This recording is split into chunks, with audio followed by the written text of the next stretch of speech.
Hola, bon dia. Soc la Gemma Bofies, periodista de Ràdio Montblanc i responsable del podcast de llengua de la xarxa, El Mes. Dia crític. Un segon, que m'estan trucant. Hola, bon dia. Hola, bon dia.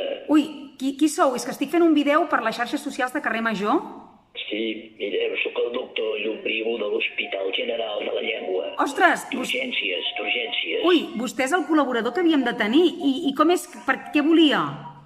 No, li estic trucant per dir-li que tenim ara mateix una paraula aquí a punt d'extingir-se. I quina és? Estem a punt d'entrar al quiròfan per intervenir. És la paraula motxilla. Què li passa a la motxilla? Que gairebé està a punt d'extingir-se i tothom diu motxilla, la motxilla amunt, motxilla avall, és una cosa terrorífica. Doncs, doctor Llombriu, el deixo que segueixi operant perquè això és molt greu. Recordeu, la paraula d'aquesta setmana és motxilla. Vinga, a reveure. Adéu. Sí, adéu-siau.